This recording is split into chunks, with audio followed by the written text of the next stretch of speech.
अरे हर चीज को बनाने वाला कोई ना कोई है। ये जूता जो मैंने पहना है ये भी किसी कारखाने में बना है। जो घड़ी मैंने पहनी है इसको भी किसी ने बनाया है। क्या हम बेवकूफ हैं इतने? उर्दू में मूर्ख को बेवकूफ कहा जाता है। क्या हम इतने बेवकूफ हैं कि हमें इतना भी नहीं समझ में आ रहा कि ये दुनिया ऐसे ही नहीं बनी है। इसको बनाने वाला एक परमेश्वर है। मैंने कहा चलो अब तू प्रूफ करके बता ये दुनिया खुदा ने नहीं बनाई, ये खुद ब खुद बनी है। I am not mad like you. ये तो अच्छा हुआ पूरी अंग्रेजी नहीं आती तो वहीं झगड़ा हो जाता। नाउ लिसन टू मी, बड़े ध्यान से सुने।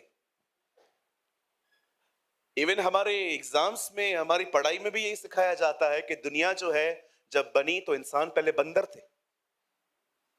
मुझे एक चीज समझ में नहीं आती है, पहले के इंसान बंदर थे और वो इंसान बने बाद में, आज का इंसान पहले बंदर क्यों नहीं बनता? आज के लोग चिंपांजी की तरह क्यों नहीं दिखते? एक बच्चा स्कूल से पढ़ के मां के पास जाता है, कहता है मां आपको पता है टीचर ने आज क्या सिखाया? क्या? उसने कहा हम बंदर थे।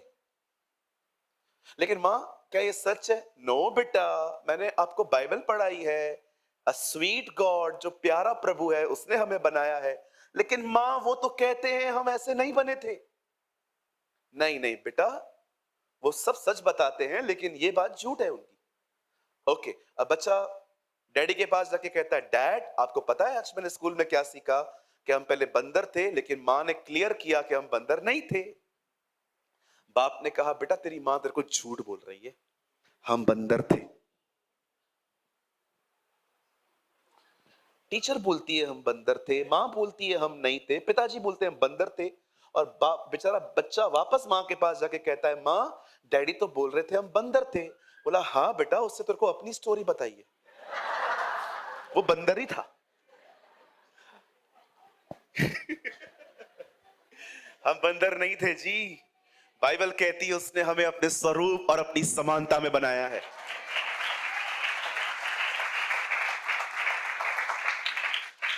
आइए अपने पास वाले से कहिए आप खुदा की तरह दिखते हो। यस, आप खुदा की तरह दिखते हो। मैं ये नहीं कह सकता कि खुदा आपकी तरह दिखता है, नहीं, आप उसकी तरह दिखते हो। ओ हालेलुया! कितना ब्यूटीफुल बनाया ना उसने हम लोग को, कितना परफेक्ट है ना। गाड़ी भी चलाते हैं, सामने भी देखते हैं, ब्रेक भी लगाते हैं, फोन पे भी बात करते हैं। कितना परफेक्ट बनाया ना उसने हमें। एक साथ चार चार काम करते हैं। कितना खूबसूरत बनाया उसने आपको। कभी आपने देखा है उसने को कितना ब्यूटीफुल बनाया है ना? कौन बना सकता है उसके सिवा ऐसा?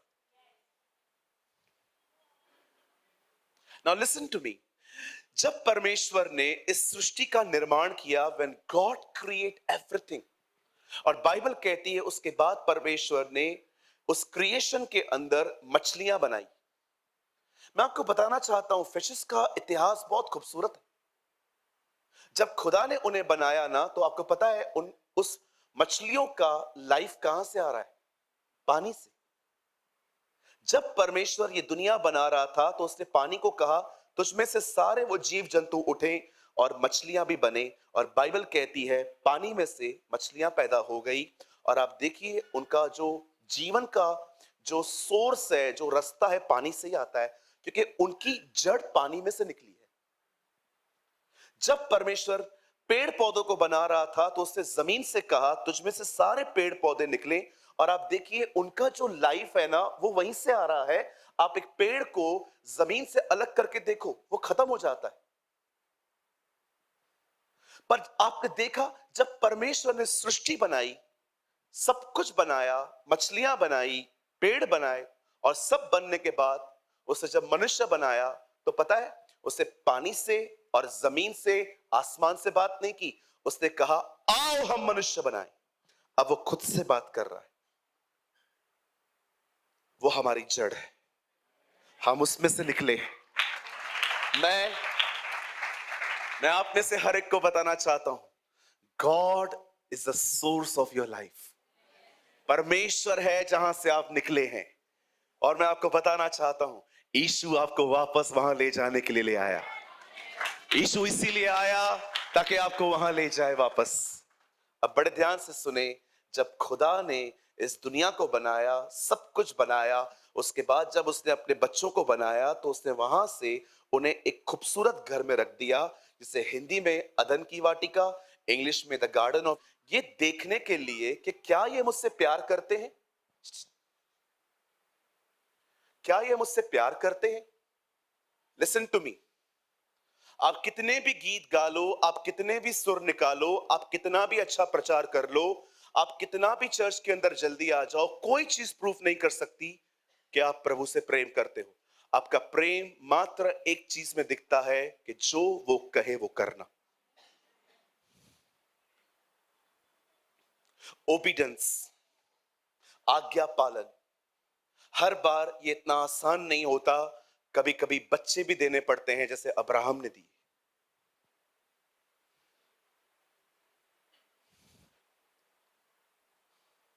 विश्वास कीजिए, पाप में मजा पाने से आज्ञा पालन वाला दुख बेहतर है। Shall I repeat? पाप में मौज करने से, पाप में प्लेजर पाने से बेस्ट है परमेश्वर की इच्छा में दुख उठाना। यस,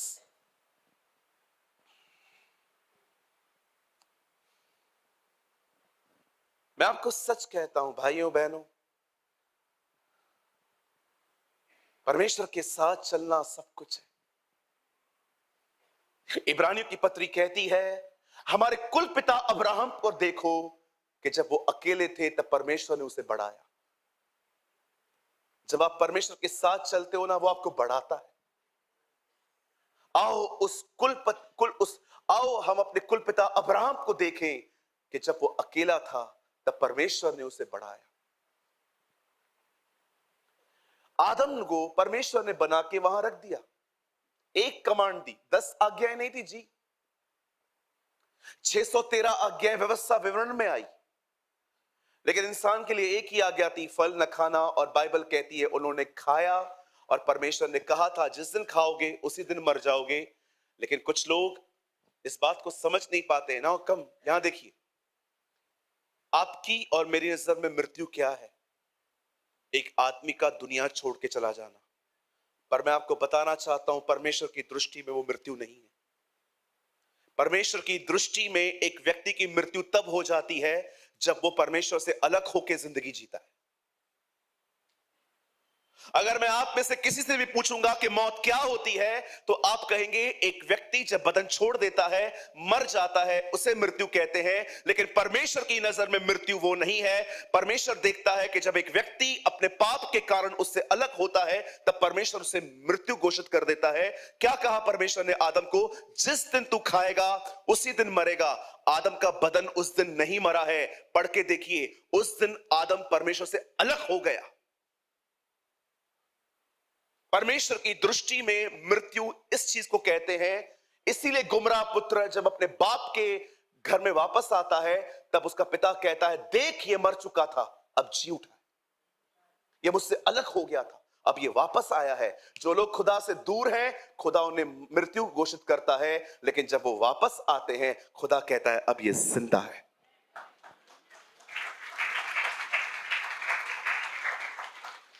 आप जानते हैं जब आदम ने पाप किया और परमेश्वर वहां पर आया, आप जानते हो खुदा क्यों आया था? मौका देने। आज भी पाप हो जाने के बाद आप पहले उसके पास नहीं जाते, वो आपको जब तक महसूस न करवाए आप उसके पास जा ही नहीं सकते। आज भी उसका स्वभाव सेम है। आज भी गलती और गुनाहों करने के बाद वो आपके पास आता है और कहता है, एक तो पाप किया, अभी आ भी नहीं रहा है। See his loving nature. See the beauty. अरे इंसान अपना पाप माने, रियलाइज करे, उसमें इतने गुण हैं ही नहीं। विश्वास कर मेरे प्यारे भाई, पवित्र आत्मा तुझ में है नहीं है, उसका सबसे महान सबूत यह है कि गलती होने के बाद वो आपको महसूस करवाता है, चल वापस आ। It's a love of God. ये सच में परमेश्वर का प्रेम। कभी कभी आपके अर्थली पेरेंट्स भी आपको कहते हैं जा जो करना है कर, लेकिन वो आपको ऐसा कभी नहीं करता। वो कहता है कम। और चले जाया करो भाई। वेट मत करो कि रात तक पूरे पाप कर लूं फिर जाऊंगा। एक सिगरेट तो पी लिया है ना, रात तक एक पैकेट पी लेते हैं फिर एक साथ जाते कि प्रभु आज पूरा गोल्फ फ्लैग खत्म किया। कुछ लोग 31 दिसंबर को पूरी रात शराब पीते हैं कि 1 जनवरी को फिर अच्छे से जाएंगे।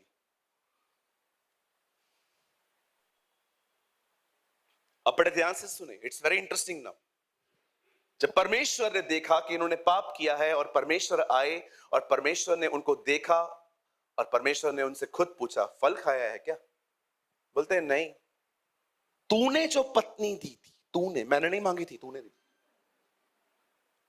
तूने जो पत्नी दी, तूने, पहला तेरा गलती है, तूने दिया क्यों? उसने पाप करवाया है। इसे कहते हैं 45% हवा की गलती, 45% तेरी, 10% मैं भी गलत हूं। बच्चे करते हैं ना ऐसा।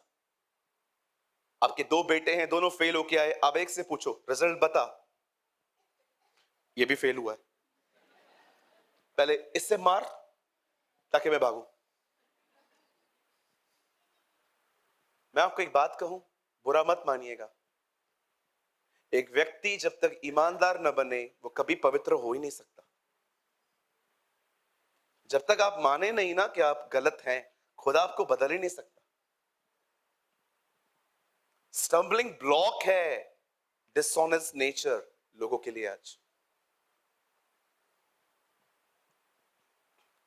लोग जब काउंसलिंग लेने के लिए आते हैं ना, भर भर के बताते हैं मेरे साथ अन्याय हुआ है, मेरे साथ अहिंसा हुई है, मेरे साथ ये हुआ है, मेरे साथ वो हुआ है। और जब मैं कहता हूं किसने किया है, इसने किया है, वेट कर, मैं उसको भी बुलाता हूं, नहीं मेरे सामने मत बुलाना। क्यों? क्योंकि तुम्हारे झूठ पकड़े जाएंगे कि बात उतनी नहीं है जितनी तुम बता रहे हो। एक भाई मुझे मिला, उसने दूसरे भाई की जो बुराई की, इसने ये किया, इसने ये किया, इसने ये किया, इसने ये किया, मेरे को उल्टा सीधा बोला। मैंने उस भाई को बुलाया, मैंने कहा क्यों बोलता है तू उसको? बोलता है पास्टर जी 2 लाख रुपया लेके गया, दे नहीं रहा है, माला पहनाऊं? ये तो उसने बताया ही नहीं कि मैंने 2 लाख रुपए लिए। आप प्लीज आदम से निकलो, मसीह में आओ। आदम अपना पाप दूसरे पे डालता है, मसीह दूसरों का पाप खुद पर लेता है। दैट्स अवर जीसस, ये हमारा यीशु है। चलिए आगे बढ़े। आज बैठेंगे ना लेट तक? चलेगा ना? मैं बस सर्विस करवाऊं आज? यस। कोई बस नहीं आएगी, बाहर जाके खुद ढूंढो। नाउ लिसन, जब परमेश्वर ने आदम को बनाया, वहां रख दिया, आदम ने पाप किया। अब सुनिए, इंसान वहां से निकल गया। अब इंसान अलग रह रहा है, खुदा अलग रह रहा है। इंसान उस तक पहुंचने की कोई कोशिश नहीं कर रहा, वो दिन रात कोशिश कर रहा है उन तक पहुंचने की। किसी व्यक्ति को नहीं देखोगे आप आदम के गिरने के बाद कि कोई व्यक्ति परमेश्वर के पास वापस जाने की कोशिश करे। खुदा सबको खींच रहा है। काश आज की मीटिंग में आप समझ पाए वो क्या शख्सियत है। काश आज की सभा में आप समझ पाए जिसने आपको बुलाया वो है कौन, कितना नम्र है, सृष्टि का मालिक है। अगर आपको घूर के देखे तो आप मर जाएं, इतना सामर्थी है, फिर भी इतना नम्र है, आप तक पहुंचने की कोशिश करता है, अप्रोच करता है आपको, बात करता है आपसे। दुख होता है ऐसे खुदा को छोड़ आप इंसानों पे अपनी नजर और भरोसा करते। आप जानते हैं खुदा का पाक कलाम कहता है, द बाइबल सेज, अब परमेश्वर और मनुष्य अलग हो गए। और जब परमेश्वर ने देखा कि ये मुझसे अलग हो गए, तब परमेश्वर ने एक सीरीज शुरू की जिसमें उसने नबियों को भेजना शुरू किया। आप पढ़ सकते हैं, उसने सैमुअल को भेजा, उसने यशाया को भेजा, उसने यर्मिया को भेजा, उसने सपन्या को भेजा, उसने जकरिया को भेजा, उसने हबक्कू को भेजा, उसने यहोशापात को भेजा। हर नबी एक ही बात कहता था, लौट आओ, वापस आओ, come come near to the Lord. आप देखिए, कोई मैसेज नहीं था उनके पास कि कौन अमेरिका और ऑस्ट्रेलिया जाएगा, किससे शादी करनी है, कौन अपोस्टल है, कौन पास्टर है। कोई कुछ भी नहीं था उनके पास। उनके पास खुदा की तरफ से एक ही संदेश था, लौट आओ। एक ही मैसेज। आजकल अगर कोई यहां पर आए और भविष्यवाणियां करना शुरू कर दे, पास्टर आप इस साल अमेरिका जाओगे, सिस्टर आप इस बार इंग्लैंड जाओगे, मुझे लगता है यहां से बहुत से निकल के उसकी कलीसिया में चले जाएंगे, क्योंकि डिजायर ही ये है, चाहिए ही यही। आप देखते हो आजकल, आज लोगों का आइडल जीसस नहीं, प्रॉस्पर होना रह चुका है। तो पास्टर आप प्रॉस्पेरिटी के खिलाफ है? बिल्कुल नहीं। मुझे लगता है आप में से हर एक को ये समझना चाहिए, सबसे पहले यीशु है, उसके बाद सब कुछ है। और फाइनली बाइबल कहती है, भविष्यवक्ताओं ने एक व्यक्ति के लिए बात करना शुरू की। अब सुनिए, आपको बहुत मजा आएगा ये सुन के। यशाया जब आता है तो कहता है, देखो एक कुंवारी गर्भवती होगी, वो पुत्र जनेगी, उसका नाम इमैनुअल रखा जाएगा। जब मलाकी आता है तो कहता है, देखो इज़राइल पे एक सूर्य उदय होने वाला है और उसकी किरणों से इज़राइल चंगी हो जाएगी। यिर्मयाह कहता है, यिशै के ठूंठ से एक शाखा निकलेगी, एक जड़ निकलेगी, जिसके द्वारा बहुत से लोग बचाए जाएंगे। हबक्कूक कहता है, देखो जलपाई के वृक्षों को बनाने वाला फिर से लौटेगा। जकरिया कहता है, अंतिम दिनों में परमेश्वर उसके द्वारा फिर से अपने लोगों को इकट्ठा करेगा। आप किसी भी भविष्यवाणी को पढ़ लो, सब एक व्यक्ति के बारे में बात कर रहे थे। और फाइनली बाइबल कहती है, एक दिन आया जब एक स्वर्गदूत को परमेश्वर ने कहा, आजा, और जैसे वो वहां पर गया, कहता है, जा नासरत में एक स्त्री के पास, उसे बोल वो गर्भवती होने वाली है। स्वर्गदूत नीचे उतरता है और पहली बार इस दुनिया में नाम लिया गया, तू उसका नाम यीशु रखना, हिज नेम इज जीसस। आप जानते हैं, इस पृथ्वी पर सबसे पहले मौका उसका नाम लेने का एक स्वर्गदूत को मिला था। और आप जानते हैं, उसके बाद ये मौका कलीसिया को मिला है। आपको पता है, आप वो नाम लेते हो जिस नाम से शैतान थरथराता है, डरता है, कांपता है। मैं आपको कहना चाहता हूं, यह वह नाम है जो सारे नामों में श्रेष्ठ है। यह नाम कोविड से ऊपर है, यह नाम कैंसर से ऊपर है, यह नाम डिप्रेशन से ऊपर है, यह नाम गोलियत से ऊपर है, यह नाम फिरौन से ऊपर है। यह वो नाम है जो सब नामों में महान और सर्वशक्तिमान है। और यह वही नाम है जिसके नाम के सामने एक दिन हर घुटना टिकेगा, हर जुबान स्वीकारेगी। कुछ समय पहले इस नाम के सामने कुछ ज्योतिषी झुके थे, अब पूरी दुनिया झुकने वाली है इस नाम के पीछे।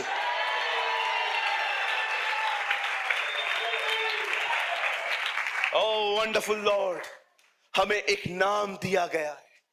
ओ बाइबल कहती है, उसने गोलियत को कहा, मैं उसके नाम से आया हूं, जाओ मेरे नाम से दुष्ट आत्माएं निकालो। यूहन्ना कहता है, हे प्रिय बालकों, यह बात हमेशा सिमरन करो, उसके नाम से तुम्हारे पाप माफ हुए। स्वर्ग के नीचे और मनुष्यों में और कोई नाम नहीं दिया गया जिसके द्वारा अपराधों की क्षमा हो सके। मैं आपको कहना चाहता हूं, मेरे भाइयों, मेरी बहनों, अगर घर पे अंधकार महसूस करो ना, कोई ऐसा गीत निकालो जिसमें उसका नाम हो और गाना शुरू करो, अंधकार भागना शुरू होगा।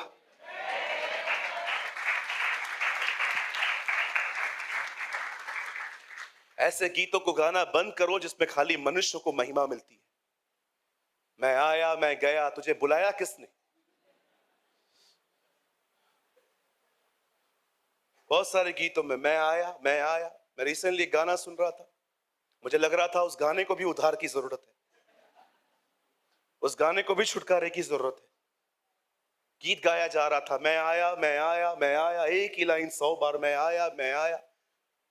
मैंने लाइव पे कभी किसके वीडियो पे कमेंट नहीं किया है, लेकिन मैं उस दिन से मोबाइल में हाथ लेके मैंने खड़ा रहा, लेकिन मैंने नहीं किया। मैं लिखने वाला था, भाई हु इनवाइट यू, क्यों आया है भाई, जिसके बारे में बोल रहा है उसको भेज, हम उसके लिए आए हैं। फिलिप्पुस के पास लोग ये बोलने के लिए नहीं आए कि आप लोग कितना अच्छा काम करते हो, उन यूनानियों ने कहा हम यीशु को देखने के लिए आए, we want to see Jesus. लोग यहाँ पर किसी पास्टर प्रेमानी या तलरेजा को देखने के लिए नहीं आते हैं, लोग यहाँ पर यीशु के लिए आने चाहिए।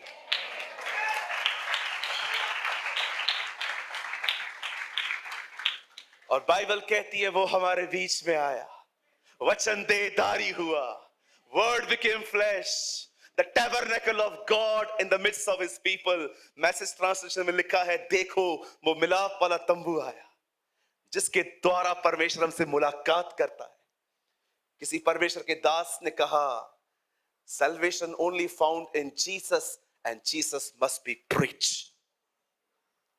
कौन है पास्टर जी व्यक्ति? रेनहार्ड बॉन्के।